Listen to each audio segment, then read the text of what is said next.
Bismillah, alhamdulillah, wa salatu wa salamu ala rasulillah, assalamu alaikum wa rahmatullahi wa barakatuh, and welcome all viewers. Today I wanted to talk about homosexuality. And the reason I wanted to make a video about this topic is because it's something that I get asked about a lot. It's an issue that's very important to people and it can be very divisive. Oftentimes the first question a non-Muslim will ask me is, well, what do you have to say about homosexuals?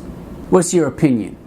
It's an issue that's so important to some people that based on your opinion or your response, they will categorize you as good or bad. However, in the United States, we have people of all different beliefs and all types of different opinions living together. You'll find Muslims and homosexuals in the same family, studying together in the same classrooms, working together at the same jobs, interacting with each other all the time. And rather than jumping to these extremes where we demonize each other and exaggerate, I wanted to try to make a video that is balanced, but at the same time stays true to what I believe Islam teaches. And hopefully at the end of this video, people who might have been to a certain extreme on either side can become a bit more balanced and realize that even if we disagree about this topic, we can still respect each other and we can have empathy and realize that each side has particular arguments that hold weight. It's just certain people, they get their sense of right and wrong from one source and other people get it from another. And at the end of the day, we can simply agree to disagree and still coexist. So what I would like to do is first share some of the pro-homosexuality arguments that I commonly hear, and then share the Islamic perspective. So the first point that I often hear coming from those who are pro-homosexuality, those who think it's a good thing, is that they will say, well, why should anyone prevent love? Love is a beautiful thing, whether it's between two men or two women. Why would anyone be against love? And I think this is actually a very convincing argument. I mean, how could anyone be against love? The thing is I would say that this particular argument, it doesn't pertain to the subject. And the reason I say that is because when we talk about homosexuality, we're not talking about love. So for example, you can have two men who love each other. They're in a very loving relationship. However, it's not a homosexual relationship. Likewise, you can have two men who are in a homosexual relationship not love each other. The fact of the matter is, when we're discussing homosexuality, we're not discussing love, rather we are discussing sex. And this isn't just my opinion, but rather if you look at the very definition of homosexuality, then you'll see that this is the case. So for example, if we look at the Merriam-Webster dictionary, the definition of homosexuality is sexual attraction or the tendency to direct sexual desire toward another of the same sex, or sexual activity with another of the same sex. The Oxford Dictionary defines homosexuality as the quality or characteristic of being sexually attracted solely to people of one's own sex. The Collins Dictionary defines it as sexual attraction or sexual relations with members of the same sex.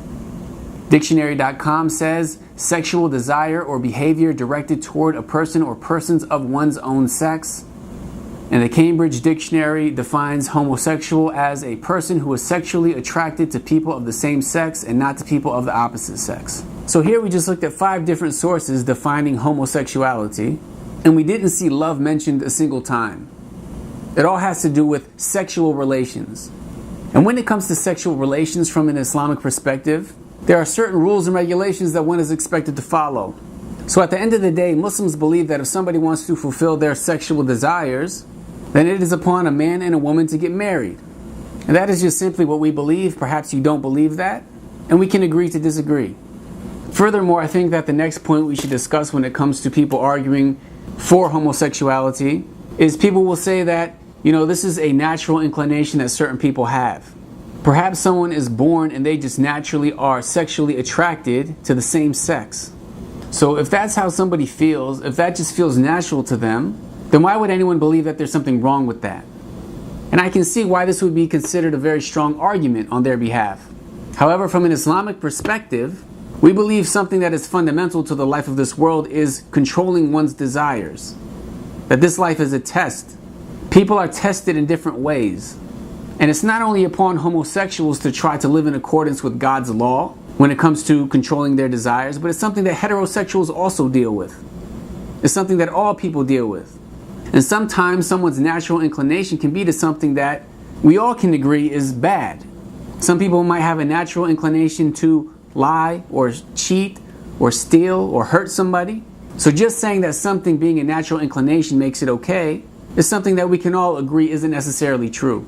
Now perhaps people will feel, well, homosexuality isn't a bad thing, and people might not believe in God, they might not believe in God's law, so at the end of the day we can just agree to disagree. The third point I'd like to mention is that people will argue that if it's consenting adults, then at the end of the day it's none of our business. These people are adults. If they want to have homosexual relations with one another, then we shouldn't be involved. We should let them be free to do whatever they want to do. It's simply none of our business. And you know what? As a Muslim, I agree 100% that it's none of our business. We have already established that when we talk about homosexuality, we're talking about sex. And I believe that someone's sex life is none of our business. Someone's sexual preferences is none of our business. That's something that's personal. I mean, there's a countless amount of things that can turn on someone sexually, that they can be sexually attracted to, whether they be homosexual or heterosexual. And just like I don't want my heterosexual friends telling me what sexually turns them on, I feel the same way about homosexuals or anyone for that matter. I don't go around telling people what turns me on sexually, and I'm not interested about hearing what anyone else is turned on by sexually. Unless two people are involved in a sexual relationship with one another, I think it's no one else's business. But the fact of the matter is, when people bring it up, when people make it public, when people force you to share your opinion about it, they make it your business. And to be perfectly honest, I feel like it's actually quite sad that we have people who want to make their identity about their sexual preference.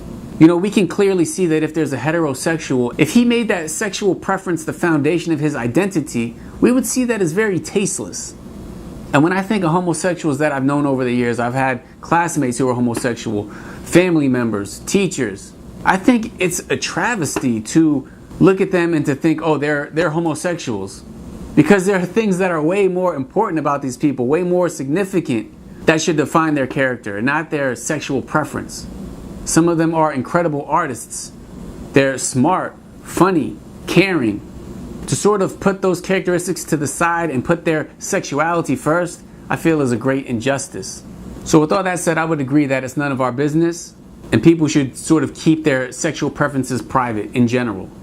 But once you make it a public thing and you force people to have an opinion about it, you can't then say that it's nobody's business. You're making it other people's business. And the last point I would like to mention is that people will say that it simply doesn't affect us. If people want to be homosexuals, they want to have homosexual relationships, it doesn't affect us. It doesn't affect you. It doesn't affect the society. So let people do what they want to do.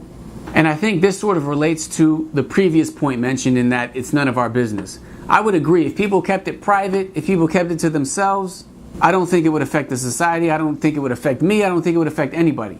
But once you make it other people's business, you make it a public issue, it does start to affect the society.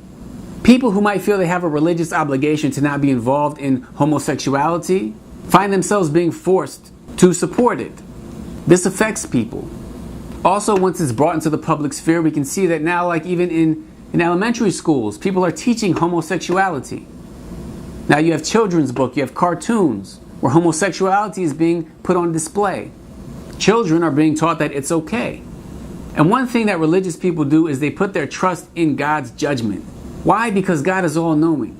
God knows how one thing leads to another. Whereas us human beings, we can't tell the future. We might not have the foresight to see the long-term effects and results of our actions.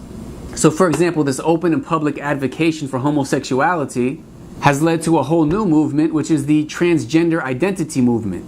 And now we have kids being taught that they can pick whatever gender they want. We have kids taking hormones. There's a countless amount of gender identities that are now coming to fruition.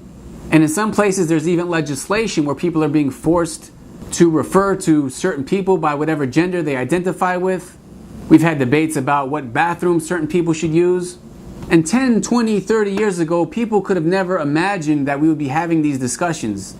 I mean, these are things that even right now people can't wrap their head around.